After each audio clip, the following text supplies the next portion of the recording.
Morbi Halvad highway પર ઘુટુ ગામ પાસે રોડના નબળા કામને લઈ સ્થાનિક ગ્રામજનોએ આજે ભારે વિરોધ નોંધાવ્યો હતો। ગામના સરપંચે ગૌતમભાઈ કૈલાની આગેવાનીમાં લોકોએ 2 કલાક સુધી હાઈવે જામ કર્યો હતો। મોરબીથી હળવદ સુધીના સ્ટેટ હાઈવેને 4 લેન બનાવવાનું કામ ચાલી રહ્યું છે। ઘુટુ ગામ પાસે રોડની બંને બાજુની વરસાદી પાણીના નિકાલ માટે બનાવવામાં આવેલી ગટરમાં કોન્ટ્રાક્ટર દ્વારા નબળી ગુણવત્તાનું કામ થઈ રહ્યું હોવાનું આક્ષેપ છે। ગામના આગેવાનોએ જણાવ્યું કે નવી બનાવેલી ગટર એટલી નબળી છે કે તેના પરથી બાઇક કે પગપાળા નીકળવું પણ જોખમી છે। ગ્રામજનોએ ભ્રષ્ટાચાર બંધ કરો અને સારું કામ કરો જેવા સૂત્રાચારો કર્યા હતા।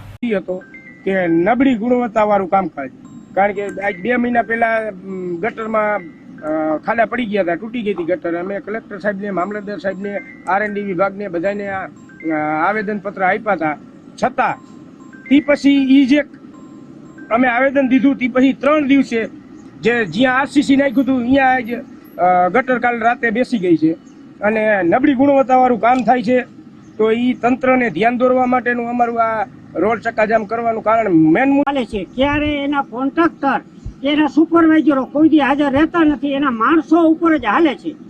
એ તો ઘણી વખત ચેક કરેલું। આગળ સર્વિસ રોડ પૂરો કરવાનો અને નાલું મોટું એક બનાવવાનું અને આ જે સાઈડમાં હક વગરની દુકાનો બધી છે એ પાડી આ મામલે કલેક્ટર અને મુખ્યમંત્રી સુધી રજૂઆત કરવામાં આવી હોવા છતાં કોઈ સુધારો ન થતા લોકોએ આંદોલન કર્યું હતું।